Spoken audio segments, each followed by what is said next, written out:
of the key factors to your success as a passive investor is to understand the mechanism which is going to be responsible for the growth and value of your investments.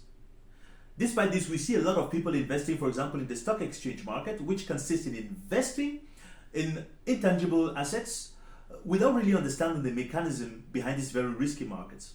One of the risks of these markets is to see 100% of your investments completely vanishing from the atmosphere at the profit of other market stakeholders. Well, in this video, I'll be sharing with you a great passive investment strategy. Great not only because it consists in investing on tangible assets that will never lose 100% of their value, even at the worst financial crisis, but also because it will enable you to generate hundreds of thousands of euros and dollars in just 10 years' time, starting from scratch, if you implement the good strategies. Stay tuned.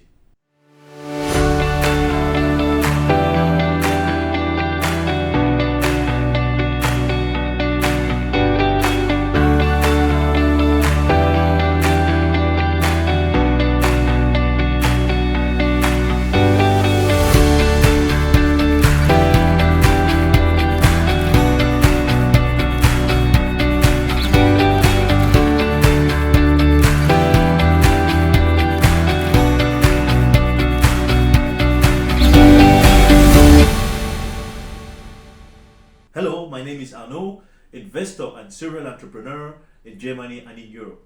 On this channel, Wine Investor, I'll be talking to you about investments and entrepreneurship in the wine industry as well as other industries, while giving you methods and strategies that will help you achieve tremendous success in any business field. So like the video, share it as much as you can so that a maximum amount of people can benefit from my content. Just as you do, subscribe and most importantly activate the notification clock so as to always be on premier on all of our videos. One of the great challenges passive investors are faced with is mastering the mechanism of value creation in the investment sector in which they have placed their money. Well, after having achieved that, they're still faced with a certain number of non-negligible challenges. For example, as a real estate investor, you first of all need to save a substantial amount of money in order to, get, a mortgage, a loan for your first real estate investment. This takes a certain amount of time, and the money loses value in this period of time. We're talking today about an inflation rate of 11%, and for the past years we've had an inflation rate of about 3%, 2 to 3%, which is not negligible, especially when we're talking about a substantial amount of money. Well, after having gathered this money, they have to run behind banks. They have to run behind, go and visit, potential real estate that they have to buy. It takes a lot of time. It consumes a lot of time. And that's why a lot of people are discouraged about this. Secondly, after having invested, they have to wait for a substantial amount of time in order to benefit from, satisfactory returns on investment. If, for example, you're investing in the real estate, for example, you have to wait for at least 8-10 years, to have a substantial return on investment. Some people, especially in Germany, will have to wait for at least 10 years in order to sell, their real estate without having to pay any tax. If you've also invested in the stock exchange market as a passive investor, someone whose money is working automatically for him without doing anything, you will have to wait for at least 9, 10, 11 to 15 years in order to benefit from a substantial amount of return on investment. And this requires that you must have invested 15 or 10 years ago a substantial amount of money. Well, in this video I'll be sharing with you a great passive investment strategy, which doesn't require you to save a substantial amount of money before starting to invest, which doesn't require you to run behind banks begging for loans, which doesn't require you to wait for 10 years' time in order to benefit from satisfactory returns on investments. You must have guessed it so far, we're talking about investing in fine wine.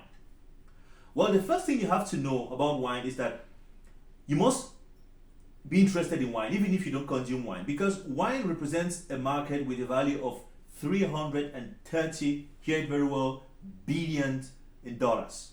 $330 billion. This is as much powerful as Airbus, Boeing, Mercedes, Audi, and BMW together. And we're talking here about a market which is in a constant growth and in a very extensive growth phase. We're talking about a growth in terms of 40% in the next 6 years. So by the year 2028, this market is going to be valued at $460 billion. However, as a fine wine investor, you are interested in a certain particular segment of this market. We're talking about a segment which weighs $330 million a year, so about 0.1% of the total wine market. Well, but that's where magic happens. That is where a lot of things happen, because as you can see, this is a segment which is, restricted to certain particular people. We're talking here about fortunate people in terms of millions and billions of dollars. Because as an investor, as a fine wine investor, you're trying to buy, these fine wines at affordable prices, still high, but in terms of investment, still affordable, to sell them at doubled, tripled values to people who must definitely have a lot of money to be able to drink such wines on a day-to-day basis. Today we count about 62,500 millionaires and billionaires in dollars the world over. Among them, 3,000 billionaires, about 3,000 billionaires in dollars. Well, this number has always been increasing steadily. We've had for the past 6 to 7 years 10% growth rate in this number per year. And this number is supposed to grow in the next 60 years by about 40%. So we're expecting about 80,000 millionaires and billionaires by the year 2028, 2027, 2028.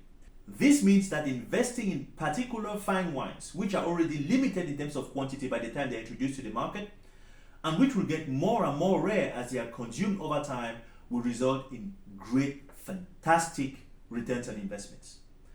Simply because the wines will see their value tremendously and exponentially grow in value due to the rarity effect and due to the fact that we have more and more billionaires and millionaires who fight over and are ready to pay any price to lay their hands on these valuable objects. Well, as you have already understood, investing in fine wines consists in buying rare wines at considerable prices, affordable prices, to sell them in a short period of time, in about 3, 4, 5 years, at high prices to people who have a lot of money to pay them and are ready to be paying such wines day after day.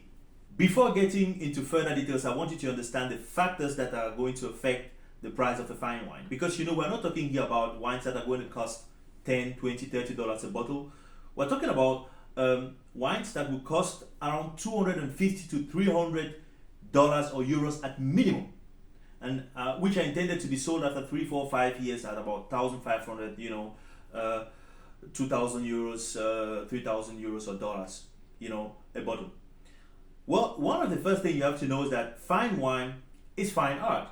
Yes, fine wine is fine art, because fine wines generally carry the image of great chateaus, and chateaus are generally great buildings with great architectures that date right back from the pre-World War periods. And the value of the fine wines, one of the values consists namely in the fact that you have all this history, packed over inside, a consumable product. The second aspect which affects the price of the wine is that, it's the vineyard management and the winery management. What do I mean by this? You need to know that to make a fine wine, you first of all need to have fine grapes with good quality. And the quality of your grapes are definitely going to depend on the on the yield. The lesser yield you have on a plot of land, the more quality you're going to have, because you're going to give more access, to the nutrients, and this means also that you have your fixed costs that are going to be transferred to a lesser amount of bottles than what you have, for example, than the case for other wineries that produce wines at affordable prices, 10, 15, 20 dollars a bottle. That's the second important point. Another important point is also that great fine wine producers are going to invest a lot of money in cellar techniques that will help them transfer the quality they have in the grapes into the quality of the wine. Most wineries have, for example, steel tanks. It's okay, but the disadvantage these tanks have is that they allow a lot of heat transfer from the surroundings to the to inside the tanks, which is going to affect the process, the fermentation process.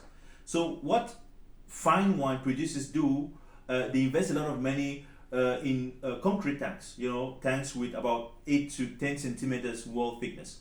and that will completely separate the medium inside the tank from the medium outside. Last but not the least, fine wine producers invest massively in barriques, oak barriques, where in which the wines after fermentation are aged before bottling.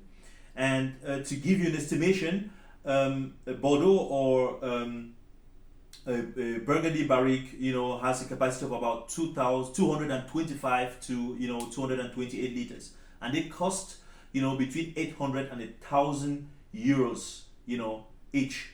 Well, if you take a great wine fine wine producer with a capacity of about 100,000 liters a year, and we assume that just to make a small calculation, we assume that a barrique has a capacity of 200 liters, which this means this producer buys every year 500 barriques. 1,000 euros were about 500,000 euros invested each year just to produce wine, because for fine wines the barriques are used generally once, and they are sold to other small wine producers who will be using it for many years. Well, as a wine investor, you're buying wines at affordable prices to sell them in a later period of time to people who are ready to pay 4,000, 5,000 euros a bottle. These are millionaires and billionaires, and these people can be very, very demanding. So one of the first things you need to know is that as an investor or as a reseller, you have to be able to guarantee the authenticity of your bottles. Over the last years, we've had a lot of fake wine resellers integrating the market. One of the greatest of all time is a guy from Indonesia who integrated the wine market in the United States and sold fake wines valued at more than tens of millions of dollars. So one important aspect as a wine investor is to develop appropriate wine storage strategies. Depending on your storage strategy, you're going to guarantee the authenticity of your bottles. You're going to guarantee optimal temperature and humidity storage conditions. You're going to also guarantee that you do not lose 100% of your investment, as is the case, for example, in the stock exchange market. 90% of well-trained wine investors invest in what we call bond warehouses, or let me just make it very simple, in special storage warehouses for fine wine investors. These are large storage rooms where you have different wine investors storing their wines in there via a platform. And so the manager of the warehouse is also the owner of the platform, where you are buying wine to store, or you can have your own wines that you've bought from from another platform or from another reseller that you be selling sending to this warehouse to be stored at certain charges. Most of these warehouses are going to storage warehouses. They are going to ask they're going to charge you a certain amount, which is quite negligible to the value which your wine gains over a period of about 3 to 4 years. So we are here talking about a charge that will range between 90 cents to €1.50 or $1.50 per year. So after 3 years, you're about, let's say, maximum €5 storage expenditure per bottle. And if you're talking about a bottle that's going to double in price, so that the bottle that you're buying for €500 and you're selling after 3 years for €1,500, I think there's no need to worry about the charges you're paying. But in these charges, you also have insurance charges included, and this insurance assures the value of your investment at the time you bought the bottle, in case you have any theft, in case you have any fire, in case you have any water floods that are going to destroy everything in these warehouses. So this means this is an investment where you will never lose 100% of your investment. Very important to mention here. So I see a lot of people, a lot of fine wine investors, but like I said, 90% of the fine wine investors apply the strategy I've told you, but 10% they will say, okay, I want to store my wines at home. Well, under this 10%, you have very fortunate people who have wine cellars in their houses valued at tens of millions of dollars, hundreds of millions of dollars. That is okay, because rich people can easily buy wines from each other because they know what each other's houses or each other's cellars are made of. But for you as an investor, it's difficult for a rich person to come to you and buy a 5,000 euro a bottle of wine from someone he doesn't know, and from someone who is not rich, someone who has no capacity to show that he stored the wines in an appropriate cellar over the years. Okay, very important. But however, the method of storage methods are very important, but you also need to know how to buy. There are different buying strategies, acquisition strategies. The first one is acquiring wine en primeur. Acquiring wine en primeur means you're buying wine when it's still stored in the oak barrels. When it's still in the aging phase in the oak barrels before the bottling. This means you're buying wine, at a certain risk, because you're buying wine on the, recommendations, or on the, the gradings that have been done by great wine merchants and great wine critics such as Robert Parker or Jensen Robinson, based, on the remarks they have made at this stage where the wine is. But they will taste the wine maybe 6 months, 8 months before the wine is bottled, and in these 8 months a lot of things can happen in the aging process, either positively or negatively. And if it's negative, that means when the wine is going to be introduced to the market, it might be sold at at a lesser price than the price en primeur. But in most cases, you're going to sell the wine is going to be introduced to the market at prices that are by far higher than the price you buy in the primeur phases. Okay, so buying en primeur is bearing a risk in order to generate a higher profit, because you are generating profit already by the time the wine is entering the market. And don't forget, by the time it enters the market, it starts getting rare and gains much more value. So you have actually great gain in value over time. The second way to acquire wine is simply buying wine on the secondary market from merchants. These are wines that have already been invested by other people, and after a certain period of time, they want to have their money back. So they are going to sell it to people who will be buying at the price, so that they will make profit, and the people buying will also keep the wines for certain years, where they are going to sell also at profit. So these are the two main strategies. But there is no strategy which is by far better than the other, because it also depends on the year. It depends also on the wine house. There are certain houses that which don't have a strong record, but which produce quite good wines, and it might be interesting. It might not be interesting to buy wines in primeur on this wine, simply because the wine is not performing too much on the secondary market with great value, so you are not going to like or want to bear that risk at the primeur phase. But there are some great wines, for example, Chateau Margaux, Chateau Latour, where people are really investing massively in en primeur because they know that the wine is going to perform very well from the time it's going to be introduced to the market. As a wine investor, it's not only important to master your wine acquisition strategies, as I said before, it's also important to know which wines you are buying, because there are so many fine wines out there with good potentials, but you cannot buy all of them. Well, principally we talk about two main regions, Bordeaux and Burgundy, because these are regions which have proven a lot of record. There are a lot of other good performing wines coming from the United States, from Italy, from Champagne, from the Champagne region, also in France, from Germany. Some of the rare Rieslings in Germany have good potential, but these are wines that have not they have some records, but not as much long records as Bordeaux and Burgundy. Well, in Bordeaux and Burgundy, you have a lot of wines. So we can concentrate, in this video just on these two regions.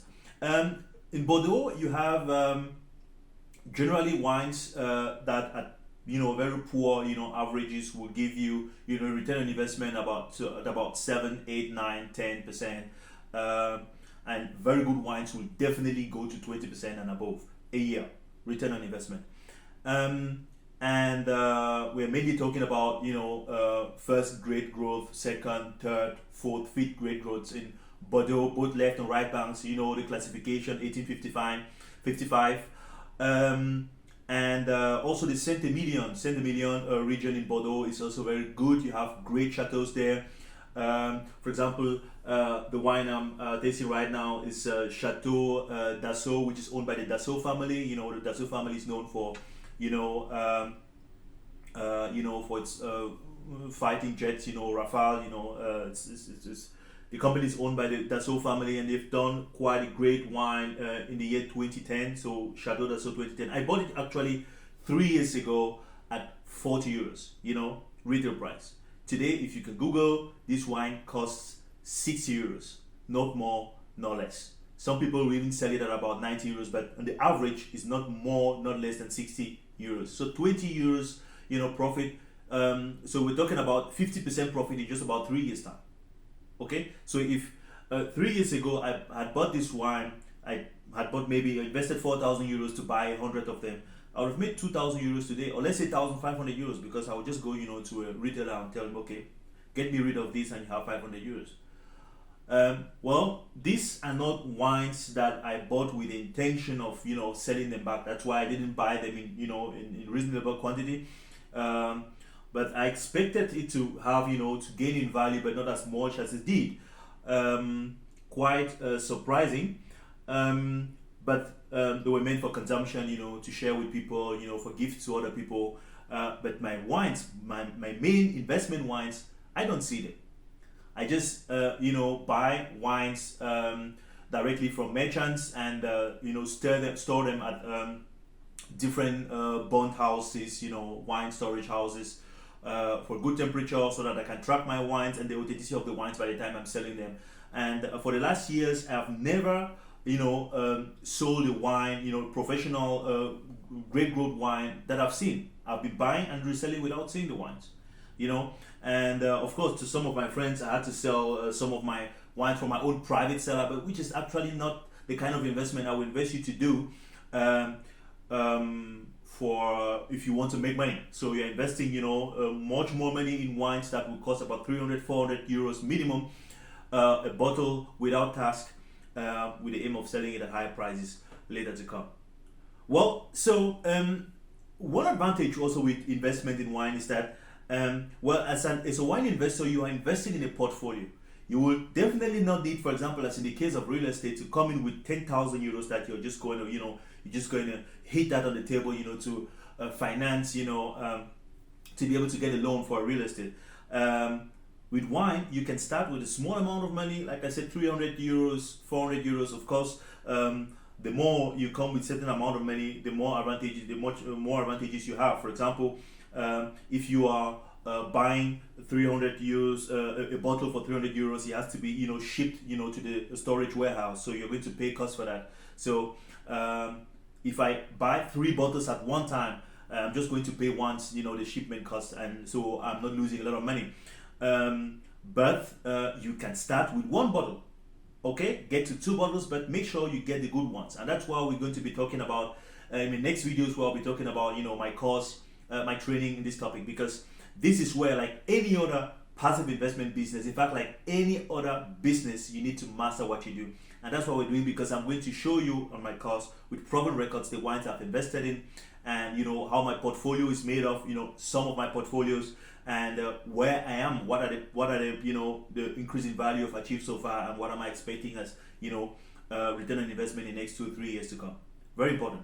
The other point is that as a portfolio manager, you're not waiting 4 years time to sell your whole portfolio at a time, just as you would do, for example, in the real estate business. You buy a real estate, you will not after 2 years decide to sell just the parlor or just the kitchen. You're selling the whole entity. But as a portfolio manager, I have different assets that I can sell at any particular point in time. I can decide today, for example, to sell my Chateau Margaux that I bought, for example, 3 years ago in Primeur, for 650 euros a bottle, and I'm selling that for 1,500 euros now, or 1,800 euros.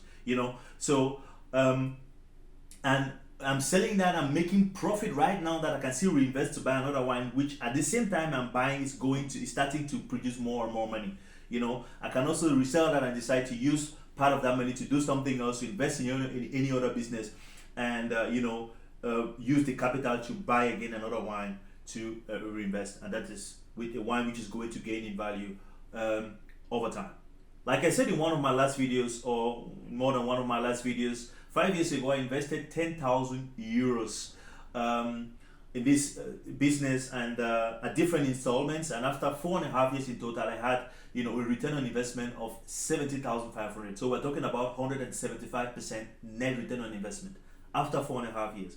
I don't want to tell you how far I am right now with my investments and where it's going to be the next 2-3 years to come. This is what I reserve for people who are going to take part of my course, which we're still preparing. That's going to be in the first term 2023. We're still working on that, and I'll be announcing that in the next videos to come. As you can see, wine investment is not something that you're going to get into with the aim of making a profit only after 10 years. You can start making profit right now, using part of that profit to invest in other businesses, and part of the profit to reinvest with the capital in the same wine business that gives you money, so that you can buy better wines with greater values that are going to increase in value rapidly over time. That's what I actually did. So I of course I've invested in many sectors in the wine industry. I told you at the start of the video that the wine industry is a great industry with a value of $330 billion.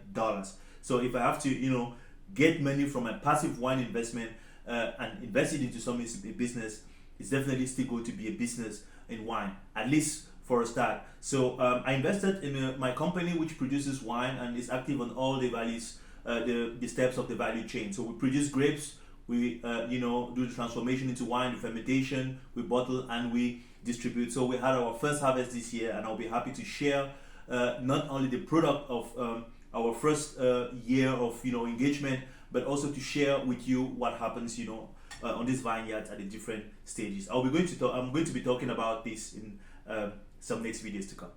I am sure that at this time you are just telling yourself, gosh, I have just fallen across another great passive investment possibility which is not known by the majority of people outside there yet, and I want to lay my hand on it.